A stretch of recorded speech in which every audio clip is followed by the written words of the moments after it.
iyo ushatse kubakira kuri fondasiyo utigeze wubaka, iyo nzira zigasenyuka kuko utazi ibyubakiye muri iyo fondasiyo. Niyo mpamvu rero nkubwira, uyu ni umwuka ukomeye cyane, ni umwuka abantu bakwiye kwitondera bakamenya imbaraga zawo n'uburyo zigenda. Ni Bibiliya ibivuze. Noneho rero turagira ngo turebe ibintu bitera abantu kugobwa nabi ni ibiki. Twabonye za karande. Yego. Karande zibaho. Twavuze umuvumo. Yego. Tuvuga na karande. Umuvumo ni ikintu umuntu yikururiye. Yes. Yego. Umuvumo ni ikintu umuntu yikururiye, kuko ubu ngubu John, urugero, ubu nkwibye no saha yawe nubwo utamvuma, umuvumo ni umwuka no automatique. Umuvumo bawaje. Yego. None icyo gihe niyo uhagaze rero ukavuga ngo umuntu wanyibye no saha, ngo umuvumo uzamukurikirana iteka ryose, uwo muvumo uramufata. Soma Imigani 26:2. Amahoro y'Imana nabane namwe bene data, nongeye kubasuhuza mu izina rya Yesu. Tubahaye ikaze, Imana ibaha umugisha. Twagarutse mu mikasi 12 ikata ikiziriko cy'amateka, nkuko twagiye tubiganira, nkuko twagiye tubivuganaho. Nababwiye ko buri wa mbere mugomba kujya mubona umukasi mu gihe iyi mikasi tutari twayirangiza, hanyuma yabwo nibwo tuzategura gahunda yo kubakoreramo igitabo. Imana ibaha umugisha. Ntabwo rondi njyenyine, ndi kumwe n'umukozi w'Imana. Bibwire. Murakoze cyane, abashuje mu izina rya Yesu. Nitwa Mbarishimana John, ndi umuvuga butumwa bwiza. Nishimiye kubana namwe. Imana ibaha umugisha. Urakoze cyane. Murakoze John. Karame. Ndagira ngo ubanze dusengera Imana kugira ngo twinjire mu ijambo ry'Imana. Yego. Imana turagushimiye kuri Imana nziza, uri Imana ikomeye kandi uri Imana ihambaye. Ijambo ryawe rirarema.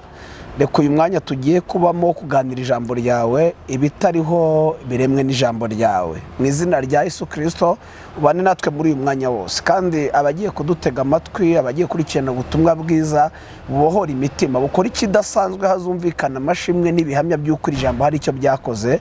Tubisabye twizeye mu izina rya Yesu. Ubana natwe muri uyu mwanya kubw'imbaraga zawe n'ubutware bwawe. Amen. Amen. Imana iguha umugisha John. Murakoze cyane. Tuguhaye ikaze mu izina rya Yesu. Ya John, tumaze iminsi tuganira ku mikasi 12 ikata ikiziriko cy'amateka. Iri ni yerekwa Imana yamaye, gusa ngerageza kuzanamo na ubu ngubu mba mbaye nk'urimo, mba naguhamagaye nguze kugira ngo tumere nk'ababariza abantu badukurikiye. Yego yego. Ni uburyo bwiza cyane, kuko buriyo tugenda duhana amagambo, hari byinshi ubaza, hari byinshi tuvugana, none abantu bakagenda barushaho kumva. Yego. Uyu munsi tugiye kuganira ku mukasi wa 5. Yego. Umukasi wa 5 witwa ururimi rw'uwasizwe. Kanvuze urakumva? Yego. Ururimi rw'uwasizwe. Ntabwo ari ururimi rw'umuntu uwo ari we wese. Si uwo ari we wese. Ni urw'uwasizwe. Ni urw'umuntu wasizwe. Yego. Wasizwe n'Imana. Ni urw'umuntu ufite imigabane 2. Yes. Reka dusome, soma Abami ba 2 ibice 2 umurongo wa 19. Abami ba 2 ibice 2 umurongo wa 19 haravuga ngo Elisa ahumanura amazi. Elisa ahumanura amazi. 19. Bukeye abanyamudugudu baho babwire Elisa bati, yego, dore uyu mudugudu buryo uri heza nk'uko bireba. Nk'uko butinza aho hantu gato abantu badukurikiye. Yego. Ngo bukeye bwa abanyamudugudu baho babwire Elisa bati, Elisa ni iki? Ni umuhanuzi. Afite imigabane ngahe? 2. Baramubwira ngo uyu mudugudu uri heza nk'uko bireba, ariko amazi yaho ni mabi. Umudugudu ni mwiza. Reka tubanze tuvuge ku mudugudu gato kugira ngo abantu babanze bumve. Umudugudu ugereranywa nkawe, nubwo mu kanya tuje tukawuvugaho. Umudugudu ni wowe. Umudugudu ni wowe tuvugana. Umuntu ashobora kubaho iwabo ugasanga ni beza, ariko ni barongorwa. Umudugudu ni mwiza, biga neza, ariko ntibagira akazi. Kubera iki? Diplome ye ari gihe yiga akagenda akayibika ikahinduka nk'icyangombwa cy'ubutaka. Icyangombwa cy'ubutaka ni ikintu umuntu asohora muri karaseri ari uko agiye gusaba credit. Ibyo ngira ngo urabizi, cyangwa se wenda agiye nko gusaba visa kubajya bazisaba ibintu nk'ibyo. Noneho ubundi diplome wiga kugira ngo izinjire mu kazi, ikore akazi. Erega ubundi agaciro ka diplome ntabwo ari ubwinshi bw'amanota ariho. Agaciro ka diplome ni icyo yinjiza. Yego. kubirimo hariya nta kiri kwinjiza rero wa mukani imeze nka cyangwa cy'ubutaka. Umudugudu ni mwiza ariko diplome ye ni nziza ariko yize neza ariko umudugudu ni mubi. Iwacu tubabeza pastor, iwacu tubabeza prophet, ariko niturongorwa. Aba ni abantu bafite ibibazo. Ni ibingibi ushobora kuba ufite ibibazo nk'ibyaba abanyamudugudu ibyo bibazaga, ariko uyu munsi wa none aba banyamudugudu ikintu cyabakijije bigiriye inama yo guhura n'umuntu ufite imigabane ibiri, guhura n'uwasizwe. Soma aravuga ngo uri heza nk'uko ubireba data. Umudugudu uri heza, ariko amazi yaho ni mabi. Kandi muri iki gihugu imyaka irarumba. Muri iki gihugu imyaka irarumba. Dufite abantu babyukira igihe saa 12 aba yabyutse agiye mu kazi, ariko Bibiliya iravuze ngo umwaka urarumba, imyaka irarumba. Imyaka yabo irarumba, ariko kuri konti ukwezi ni gushobora kumubaza ngo mubaze ngo ufite iki. Amafaranga hembwa ruhuriramo ndetse ugasigara mu bibazo kandi akora. Ugasanga umushomeri udakora ugamurushaho kubaho neza, kandi umushomeri watunzwe na manu. Uzi gutungwa na manu kandi uzi ko wageze Kanani. Ikibazo gikomeye. Kandi ubundi ibiryo byo mu butayu urabizi ni manu. None se ikanani urabizi ibiryo by'ikanani si manu. Ibiryo by'ikanani ni ibigugu. None se uburimo urarya ibigugu? Utunzwe n'ibigugu? Oya, ufite inyatsi. Iyi nyatsi iraturuka kuki? Umudugudu uravumye. Uyu mudugudu rero uravumuka uyu munsi. Ni umukasi wa gatanu. Umudugudu wawe uyu munsi uraza kuza kuvumuka. Komeza. Elisababwira ngo iki? 20 aravuga ati nimunzanire imperezo nshya muyishyire mu munyu. Nuko barayimuzanira. Yego. Arasohoka ajya ku isoko y'amazi amisha mu munyu. Aravuga ati Uwiteka aravuze ngo ahumanuye aya mazi ntabwo azongera kwica cyangwa kurumbya ukundi. Nuko amazi arahumanuka. Komeza. Dukomeze 23. Bukeye avayo ajya i Beteli. 22. Nuko amazi arahumanuka na bugingo n'ubu nk'uko Elisa yavuze. Nk'uko Elisa yavuze. Nk'uko Imana yavuze. Oya, nk'uko wasizwe yavuze. Nk'uko wasizwe yavuze. Rero ni wantu ngira ngo tuganire. Noneho tusoma ingoma za 2:20. Ndashaka ko abantu bayishirirwa kino kintu bakamenya ntabwo ushobora kubohoka utaragera ku rwego rwo kwizera ngo wizerere no mu bimana yasize. Ingoma za 2:20 haba ngo bukeye bwaho bazinduka kare mu gitondo barasohoka bajya mu butayu bw'Itekowa. Bagisohoka Yehoshafati arahagarara avuga ati ni mu nyumve yemwe Bayuda namwe abatuye Yerusalemu mwizere Uwiteka Imana yanyu mubone gukomezwa mwizere n'abahanuzi bayo. Mwizere niki? N'abahanuzi ngo ni wizere Imana uzagira gute? Uzakomezwa. Ni wizere umuhanuzi mubone kugubwa neza. Mwizere n'abahanuzi bayo mubone kugubwa neza. Kugubwa neza biva mu kwizera abahanuzi b'Imana. Mu kwizera abahanuzi b'Imana. Kwizera Imana bikazana gukomeza. Kwizera Imana bizana gukomezwa. Ukaza ugakomera. Noneho kwizera abahanuzi bizana kugubwa neza. Abanyamudugudu baguwe neza kubera kwizera iki? Uwasizwe ari we Prophet Elisha. Yes. Haleluya. Amen. Mwizere n'abahanuzi bayo. Bana yisinisho. Muri make kwizera Imana egare kwizera abahanuzi. Kwizera n'abahanuzi bayo. Kwizera Imana utizeye abahanuzi bayo ni ikibazo gikomeye. Ni ikibazo. Harimo akagobeko. Mwizera Imana, mwizere n'abahanuzi. Kwizera Imana gukomezwa no gukomera. Kwizera abahanuzi kugubwa neza. Ni Bibiliya ibivuze. Noneho rero turagira ngo turebe ibintu bitera abantu kugobwa nabi ni ibiki. Twabonye za karande. Karande zibaho. Twavuze umuvumo. Tuvuga na karande. Umuvumo ni ikintu umuntu yikururiye. Yego? Umuvumo ni ikintu umuntu yikururiye kuko ubu ngubu John urugero ubu nk'ibyo no saha yawe nubwo utamvuma. Umuvumo ni umwuka automatique. Umuvumo bawaje. None icyo gihe niyo uhagaze rero ukavuga ngo umuntu wanyibye no saha ngo umuvumo uzamukurikirana iteka ryose. Uwo muvumo uramufata. Soma Imigani 26:2. Uyu munsi turashaka n'umukasi wa 5 urakomeye. Niyo mpamvu twagerageje kwitabaza ibyanditswe. Imigani 26:2. Uko umugisha w'ubusa udafata ni nako umuvumo w'ubusa udafata.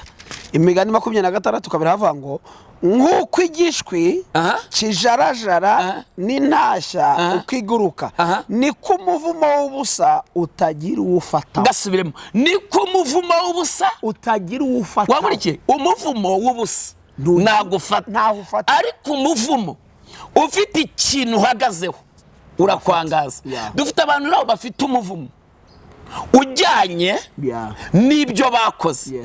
Iyo uvuga ngo imivumo bamvuma nizafata, ariko ukabuzi ko uhagaze ku irembo ry'umuvumo kubera ibyo wakoze, byanga bikunda uko wamera kose uwo muvumo uraza. Noneho akaba n'icyo bita karande z'ibyaha byakozwe na ba data. Soma Amaganya ya Yeremiya igice cya 5:7. Ndashaka mumenye, turashaka ko mubohoka. Tugeze ku mukasi wa 5 witwa ururimi rwasizwe. Rero sapaya sara. Amaganya mu gice cya 5:7. Ba data bakoze ibyaha. Ba data bakoze ibyaha kandi ntibakiri. Nagabo ngabo bakibukwa. Natwe twikoreye ibicumuro byacu. None ubakaKanya twikoreye ibicumuro. Nago ibicumuro ari ibyacu. Nago ari ibya wa muvumo twakoze. Oya, ni ibyakozwe na data. Murimo muranyumva bene data? Ni ibyaha byakozwe na basogokuru ngo kandi abo baranapfuye. Ariko twebwe twikoreye ibicumuro. Umva ibintu birimo bitubaho. 8. Abagaragu nibo badutegeka. Nta uhari wo kuturokora ngo adukure mu maboko yabo. Ibyo kurya tubibona duhaza amagara kubw'inkota yo mu butayu. Yesu we, ibyo kurya tubibona duhaza amagara. Komeza no hepfo kw'icyenda. Ibyo kurya tubibona duhaza amagara kubw'inkota yo mu butayu. 10. Umubiri wacu urirabura ni nk'uw'inkono bitewe n'inzara yatwokamye. Ibi ni ibiki? Ni ibyaha byakozwe na ba data. Ongeraho kuva wumve, kuva 24:5. Ndashaka mwumvize imbaraga bene data. Nituvuga kubohoka mujye mwumva kubohoka ni iki. Kuva 24:5. Ntukiremere igishushanyo kibaje cyangwa igisa n'ishusho yose iri hejuru mu ijuru cyangwa hasi ku butaka cyangwa mu mazi yo hepfo y'ubutaka. Ntukabyikubita imbere, ntukabikorere, kuko Uwiteka Imana yawe ndi Imana ifuha. Mpora abana gukiranirwa kwa basi nkabageza ku buzukuru n'ubuvivi bw'abanyanga. Wamaze kunyumva? Umva ukuntu imbabazi nawe zikurikira kuri 5. Nkababarira bankunda bakitondera amategeko yanjye nkageza ku buzukuru babo bibihe igihumbi. Urumva ni wubaha Imana ugakunda Imana, biraza bifata ibisekuru igihumbi. Wabyumvise? Ntabwo biri bugarukire. Nuba mu mivumo birakurikirana urubyaro rwawe bifata ibisekuru bine. Murimo muranyumva? Izi nizo mbaraga turimo tuganiraho rero. Ibi nibyo bintu turimo tugira ngo tuganireho, none abantu bamenye ese bakeneye ijambo ry'uwasizwe. Urumva icyo ndimo mvuga? Ese bakeneye ijambo ry'umuhanuzi?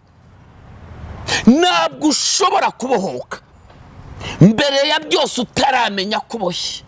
Ntibishoboka. Banza umenye ibyo urwana nabyo, nibwo uri bume.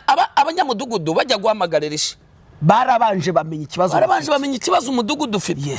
Uyu mudugudu darigiye yawuvumiye. Soma Yesu wumve. Abantu batagira ngo ibyo ni biki. Soma Yesu 6:26.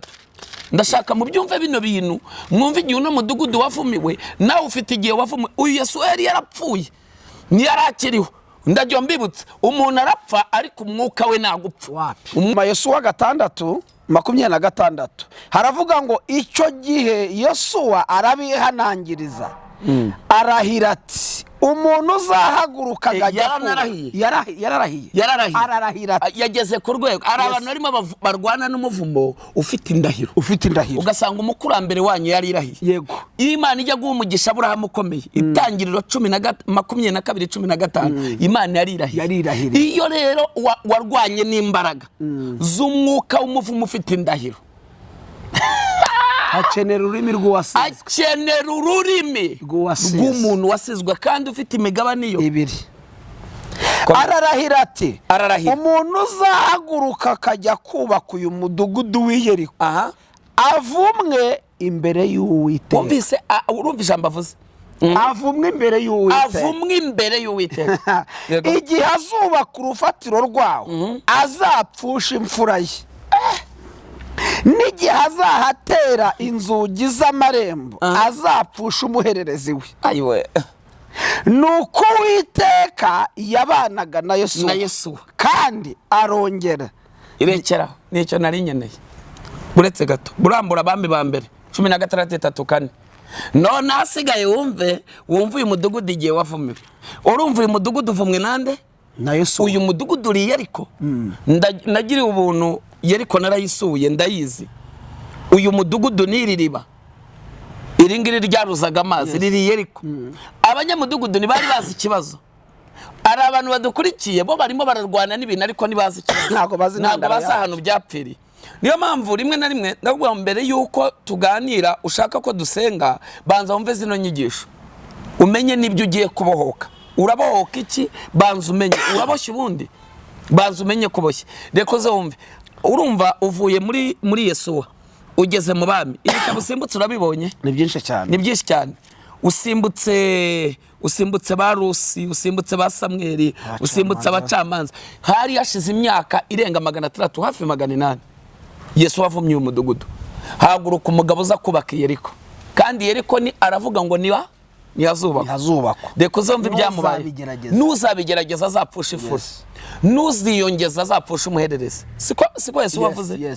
Deko zombi ukuntu ijambo riza rigakubita abantu bakarwana n'ibintu batazi, abantu bakaza bakaba mu bintu, abantu bakaza bagashaka gucuruza. Iwabo nta muntu wigeze ucuruza ari ijambo rivuga ngo nawe uzatera imbere. Kandi kugira ngo bino bintu bikore no kugomba kubanza ugakuza ijambo ryavuzwe aho hantu. Iyo ushatse kubakira kuri fondasiyo utigeze wubaka, iyo nzira zigasenyuka kuko utazi ibyubakiye muri iyo fondasiyo. Niyo mpamvu rero ngubwira uyu ni umwuka ukomeye cyane. Ni umwuka abantu bakwiye kwitondera bakamenya imbaraga zawo n'uburyo zigenda. Reka tugende. Igitabo cya kabiri cya mbere cy'abami ibice 16 umurongo wa 34 haravuga ngo ku ngoma ya Ahabu Hiyeri w'i Beteli yubaka Yeriko. Agatoya Yesu yavuze ko Yeriko hatagize gute? Hatakomba kubakwa. None yagize gute? Hatangiye kubakwa. Ibyo bintu biraza kugenda bite? Haraza kubona ingaruka z'ibyo yatuye ku muntu uzahangara kubaka aho hantu. Dore abantu benshi cyane tuvugana bari mu ngaruka. Yes. Iwanyu hari ibintu bivugwa ngo ntabwo bihaba. Yes. Iwanyu hari ibintu bivugwa ngo iwanyu ibingibi ntibihaba. None wowe urimo urabirema utazi n'amahame atuma ibyo bintu bigomba kuhaba. Turi ku makasi wa 5. Ibi bintu tuzabyandika mu gitabo bizajya bikorohera noneho unabisoma. Soma. Haravuga ngo ku ngoma ya Ahabu Hiyeri w'i Beteli yubaka Yeriko. Yego. Igihe yubakaga urufatiro apfusha umwana we w'imfura witwa Abiramu. Ashinze ibikingi by'amarembo apfusha umuhererezi we witwa Segubu. Nk'uko Uwiteka yari yavuze abivugiye mu kanwa ka Yosuwa mwene Nuni. Tuganire. Ijambo Yesu wavuze, Yesu yapfuye yagize imyaka 110. None uyu mudugudu uravumwe yarenze imyaka irenga 600. Turebe ibitabo bisimbutse. None ko Yesu yapfuye umwuka ugarutse ute? Umuntu arapfa ariko ijambo rye niri. Kuva havuze ngo iki? Havuze ngo mora abana gukiranirwa kwa base nkageza kubuzukuruza ndetse n'ubuvivi. Twihute. None havuze ngo iki mu maganya ya Yeremiya? Badata bakoze ibyaha kandi nibakiriho none twikoreye ibicumuro byabo. Isi n'imbaraga nizo zaje zifata uwitwa Gideyoni barahingaga abamediyani bakaza bagasarura. Tugira abantu bakora ariko abamediyani nibo basarura. Dufite abantu bahinga ariko ntibasarura. Dufite abantu bakora ariko ntacyo basevinga. Kubera iki? Abamediyani baraza bagasarura. Basarura kubera iki rero? Ari imbaraga z'umuvumo zibagendaho za karande batazi inkomoko yazo. Utari wamenya impamvu yabyo rero ntabwo ushobora kubahoka. Uribuka kuriya kuriganywa kwa ba Gideyoni bigatuma Gideyoni naguruka, byakomokaga ku mugabo witwa Abrahamu. Yego. Nega amatwi. Haleluya. Amen. Haleluya. Haleluya. Abrahamu yabyaye umwana w'imfura. Umwana w'imfura wa Abrahamu yitwaga Ishimayeli. Yes. Burya Ishimayeli ni wavugeze mu rugo kwa Abrahamu bwa mbere. Nubwo yavutse mu buryo butemewe. Si yari umwana w'isezerano. Ni uyu mwana n'umwarabu ateje ibibazo isi. Yes. Palestine n'ibyomvikana Israeli. Noneho nibyarangiriye aho. Muri kwa kubura umugisha k'umwana w'imfura. Byarazamutse biraza bigera ku mugabo witwa Yakobo. Yakobo uramurevuka kwa Isaka. Nawe umugisha wagombaga guhabwa Esawu, Yakobo bageze gute? Abarawibye. Noneho aragenda ageze ku witwa Robeni, umwana w'imfura, itangiriro 49 arimo abaho umugisha. Aravuga ngo Robeni kandi n'imfura ye, nawe sindi buguha umugisha. Kubera iki? Wuriye uburiri bwaso ngo umeze nk'amazi atemba amwima umugisha. Urumva ni bya bintu birimo bigenda binyaga babana b'imfura. Byaraje itangiriro 48 afata abana ba Yosefu, uwitwa Efraim n'uwitwa Manase. Umwana mu Baheburayo, Yakobo yari umuheburayo. Umuheburayo birasobanura ngo ntabambutse umugezi kuko akomokaga kuri Abrahamu.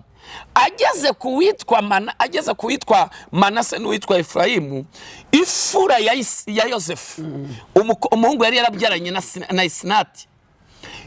Uwo mwana yari umunuza, niwe ifura ye yitwaga Manase. Yagombaga kumushyiraho ukuboko kw'iburyo akamuhesha umugisha. Arangije Bibiliya iravuga ngo ahita anyuranya amaboko abizi. Anyuranya amaboko abizi. Yarabizi umugisha wagombaga guhabwa Manase. Aranje afata ukuboko kw'iburyo agushyira kuri Efraimu, kandi ari we muto. Ukuboko kw'ibumoso agushyira kuri Manase. Yosefu usome 48 itangiriro. Yosefu arangije ngo ajya gufata ukuboko kwa Yakobo, ari wese aravuga ngo dadi, ibyo urimo kora ntago ari byo, ntago wabirebye. Ifura ni Manase, ntago ari Efraimu. Aravuga ngo mwana wanjye, ibyo nkora ndabizi. Uyu musaza nawe siwe ni umwuka. Ibyo yakorewe agatwara umugisha ari we muto, akawunyaga Esawu, agiye no kuwukorera nde? Agiye no kubikorera. Ndashaka wumve umwuka wo kunyagwa. Arashaka no kubikorera abana be, abuzukuru be, abikorera abuzukuru. Abo kwa Efraimu baragiye barakomera, kandi abagakomeye ari kwa Manase. Kwa Manase baragenda, Manase aragenda abyara witwa Yowasi. Yowasi abyara Gideyoni. Gideyoni amaze kuvuka arareba, aravuga ati ariko se kubera iki duhinga abamediyani bakaza bagasarura? Kubera iki bari bamwe bajya bitwa ngo ni insina ngufi. Ni insina ngufi. Kubera iki? Ibyatumaga bamenesha abamediyani kuko Isirayeli yagiye ihora mu ntambara, nabyo bari bafite. Baragura iki? Intwaro. Birashoboka? Ngoya ntibishoboka. Ni iki kintu kiri mu batabari? Nta kintu bafite. John Gideyoni arangije aravuga ati rero jewe mwarabiriye, ariko uyu munsi ngiye guhaguruka nk'umuhanuzi w'umuryango.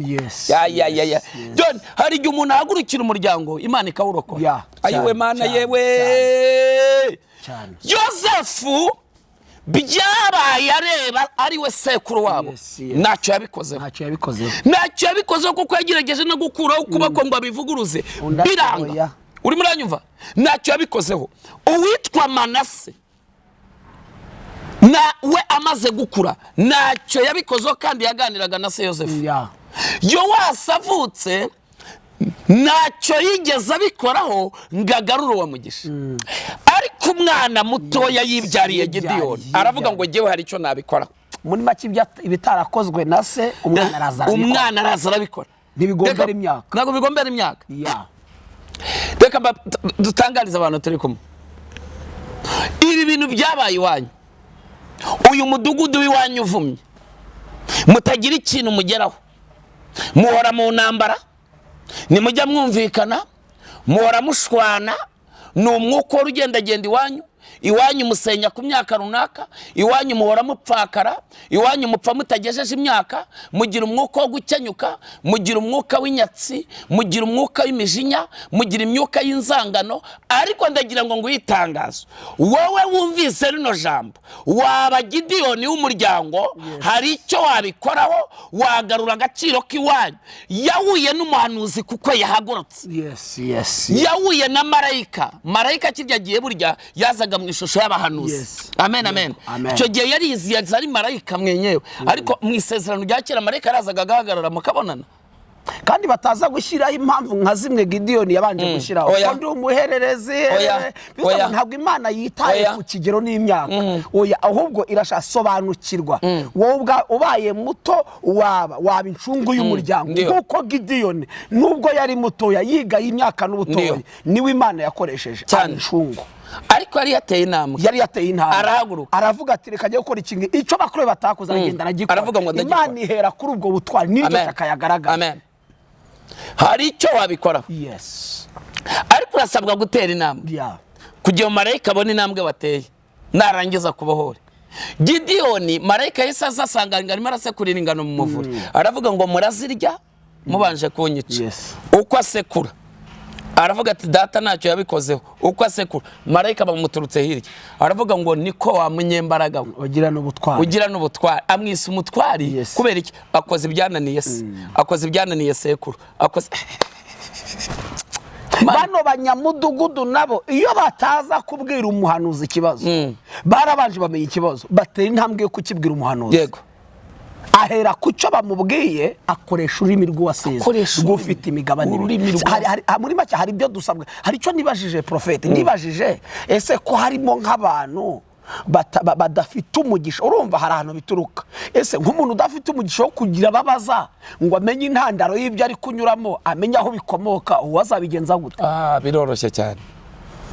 Ubundi igihe icyo ari cyo cyose ijambo ry'Imana ni umuhigi, rirahiga kandi rikavumbura. Ureba bimwe mu bimenyetso by'ibintu bikubaho, uhita wisuzuma ukareba ibirimo bikubaho. Ibirimo bikubaho, nubwo tuvuga ngo tumanuka ku isoko, Elisha yamanutse ku isoko. Niyo mpamvu Yesu yavuze ngo nimureke ngende, kuko ninagenda umwuka wera ntago azaza. Kuko umwuka wera abera hose icyarimwe. Elisha we yamanutse ku isoko, natwe tumanuka ku isoko. Mu kano kanya dushobora gusanga umuntu muri Amerika twicaye hano i Kigali. Wabyumvise? Icyo gihe rero we areba ibimubaho, akareba ibintu arwana nabyo, akareba ibintu bimukurikirana, akareba ibintu akahita avuga ati nubwo nafite uwo mbaza, ariko ibimenyetso mfite n'ibyo bavuze biragaragara ko ibi bintu hari ibintu byakozwe iwacu. Akabanza akisuzuma, akareba niba ari uruhare rwe rurimo. Iyo rurimo rero arabanza akarusohoramo, akakemura urwo ruhare rwe. Kuko nababwiye ko ari uruhare rw'umuvumo rw'ibyo wikururiye. Kuko hari umwuka bandura, hari n'umwuka uturuka mu miryango. Iyo usanze rero nta ruhare rwawe rurimo, icyo gihe abakozi Imana baragufasha. Urimo sanze na ruhare rwawe rurimo, abakozi Imana bahamagara, ugahamagara uwasizwe ufite imigabane ibiri, yarangiza akamanuka ku isoko mu isi y'umwuka, ku isoko aho ayiwanyu aramanuka. Yamara kumanuka akareba ikubaho. Iyo ubizi uramuganiriza, ukamuga ati wacu byagendaga gutya nuko kubyabaye. Mwuka abanyamudugudu bamuganirije ati uyu mudugudu uri heza mwuko bireba data buje, ariko amazi yaho ni mabi. Kandi muri iki gihugu imyaka irarumba. Biraterwa n'iki? Ijambo Yesu yavuze. Ijambo Yesu yavuze niryo ririmo ribitera. Hakeneye nde rero? Hakeneye Elisha. Icyo gihe rero ahita akubwira uko ibintu byagenze, cyaka akubwira ibirimo bimubaho, ukohereje isengesho. Iyo wohereje rero rya jambo rwa rurimi ruragenda rukinjira muri cya kibazo, rwarangiza rukakirangiza, umudugudu ugahumanuka, nawe akagenda agatera imbere. Muri make nk'uko hahumanye hakoreshejwe ururimi, ni nako hagiye guhumanuka hakoreshejwe ururimi rw'uwasizwe kandi ufite imigabane ibiri. Si buri wese wahumanura, ni uwasizwe ariko ufite imigabane ibiri. Kubera iki havumwe n'ufite imigabane ibiri? Yesu yari afite imigabane ibiri. Yesu yigiye ku birenge bya Mose amushyiraho ibiganza, amuha umwuka umuriho. Uyu mudugudu ndagiye mwibutse ko Eliya yawubayemo, kandi yari yigeze amanura umuriro mu ijuru, ariko yari afite umugabane umwe. Hari hakenewe rero undi muntu wa kabiri ufite imigabane ibiri. Bagiye gutandukana na Eliya, Elisha agiye gutandukana Eliya yaramubwiye ngo saba icyo ushaka, aramubwira ngo ndagusaba imigabane ibiri y'umwuka ukurimo. Kuki yasabye ibiri? Nuko hari ibintu byari bikeneye umuntu ufite imigabane ibiri. Haleluya. Burya umuntu asaba intwara azakoresha. Urimo urabyumva? Naho rero icyo kibazo ngira ngo naringishubije sinzi niba cyumvikanye. Oya cyumvikanye kuko twagira ngo narimbarije abantu baba badukurikiye kabaza tese ko ntawe mfite nzabaza ingaruka zibimbaho ndabigenza gute. Uwibazaga icyo kibazo rero abo yisoje ngo nubwo utabona ububaza hari umwuka w'Imana, hari abantu b'Imana. Nkuko avuze ati dushobora kubona uyu munsi umuntu uri muri Amerika ya Imana igivuga n'umuntu ikakubwira umuntu utarabona ikakubwira ibye. N'urwo rero utaza kwibaza ngo ko ntafite uwo nzabaza nzamenya gute ingaruka z'ibyo mpura nabyo. Wumvisha aho uzanyura, wumve niba nta ruhare rwawe nusanga ntarwo. Abakozi b'Imana nabasigiwe icyo kintu imigabane ibiri, bafite imigabane ibiri. Yego ubu ngubu ko tutigeze twifuza ko iki kiganiro kiba kirekire. Uracyashaka ko gikomeza? Urumva niba njye bafite amatsiko mba nibaza abadukurikiye bo batari kubona uko babaza. Ariko ntacyo, Imana ishimwe yuko turacyakomeje. Uzi icyo tugiye kubakorera? Yego. Ikiganiro kizasohoka ku wa mbere. Yego. Turaza kongera dukomoze kuri uno. Yego. Kuri uyu mudugudu. Yego. Kugira ngo abantu babashe kuza kubyumva neza. Ariko ikiganiro kitabaye kirekire cyane. Iyo kibaye kirekire cyane biragora abantu kugikurikira kandi turifuza ko bakirangiza. Gusa Imana ishimwe ko kizakomeza ku wa mbere, ariko Imana inashimwe yuko nubwo hari ururimi rwavumye hari n'ururimi rw'uwasizwe ufite imigabane ibiri witeguye kuvumura ibyo bintu byavumwe. Dufite ubuhamya bwinshi burahari. Uribuka rwa rusengero nende mubwiriza Mana Ndera? Yego ndarwibuka. Uribuka wa musore wari urwaye sida? Yego. Buriya mwiri jambo yumvise hari ibiganza wabonye namushyizeho? Ntago ari ibiganza. Hari uhamya tubaye mu materaniro menshi, tubaye mu masengesho menshi, umuntu akaza yararozwe, umuntu akaza arwaye ntawe umurambitseho ikiganza, ariko kuko hari ijambo ryatuwe n'uwasizwe ufite imigabane ibiri akaryizera muri kamubohora. Yanizeye n'umuhanuzi. Yizeye umuhanuzi, yizera n'amavuta y'Imana ari muri we. Uzi ko uyu mudugudu w'Yeriko nawe ugezemo nkavoma amazi yaho nkayazana, nende kumwe na Apostle Gitwaza arambwira ati voma no mazi arakiza. Ayo mazi yo mudugudu na bugingo n'ubu ngubu ayo mazi aracyahari. Elisha yarawumanuye baryitira rya Elisha. Kera ryitwaga iryo mudugudu. Zaribe hari nk'igihe nta muntu urasengera nabyara umwana wumvamo kwitiriye. Baryitira rya Elisha kuko ni warivumuye. None Elisha amaze kuvumura aya mazi na bugingo n'ubu za Silowamu nabonye zarakamye, ariko iriba ryo riracyadudubisa. Naragiye mvoma kuri ayo mazi ndayatahana. Hari umuntu wari ufite ikibazo cyari amaze igihe kinini cyane yarabuze urubyaro. Amazi narafashe ndayasengera ndayamuha, turi mu masengesho ndamubwira uzi ko iri joro ribusame? Ati ntabwo byashoboka ndi mu mihango. Ati kandi n'ubundi byaranze. Navuga undi ko wayivagamo wasamaga? Ndavuga ni iri joro ugiye gusama. Amazi yarayanyweye. Ahamagara umugabo arimo akorera Nyagatare, ubu tuvugana bagize abana 3. Iryo joro yasamye ari mu mihango mu buryo budashoboka. Kubera iki? Imbaraga nizeye ijambo Elisha yavuye. Arimo umanura umudugudu nizeye izo mbaraga z'ayo mavuta y'iyo migabane ibiri. Ndavuga nanga sinirwa nyasengera, ijambo Elisha yavugiye rirahagije. Kuyizerera gusa. Kubeshwaho no kwizera. John, ubuse ntitwasoreza? Reka dusoreza aha ngaha kuko tuzagikomeza ku wa mbere. Iki kiganiro kizakomeza ku wa mbere turi ku mukasi wa 6. Ntabwo dusesenguye cyane kugiye ikiganiro kitaba kirekire. Oya amahirwe hari gutegurwa n'igitabo. Ibyo batazumva muri video bazabona muri icyo gitabo kizategurwa. Zabona n'amatsiko kandi igitabo tuzagisesengura mu buryo bukomeye. Tuzabishyira muri video ikurikiyeho. Yego. Ese muvande muri ibi bintu tuvuze hari ibintu urimo wibonaho? Hari ibintu ubona bigenda bigukururukaho bimeze nk'uruhererekane? Banza wisuzume. Iyo nomero uri bubonaho ngaho iherwa na 35 ubasha kutwandikiraho kuri muri aba bantu baboshye, ubundi asigaye tukagusengera Imana ikakubohora. Tubonye Imana ikiza abantu, nicyo yamereza inyigisho. Imana yambohoreye mu nzozi, irambohora irambwira ngo ndakubohoye, genda nawe ubohore abandi. Mana turagushimiye, turaguhimbaje. Haleluya. Tugushimiye ku bw'aba bantu bakurikiye rino jambo. Reka imigozi yari bahambiriye yose icagagurike. Umuntu wese uri bukurikira uyu mukasi wa 5 ubuzima bwe bubohoke.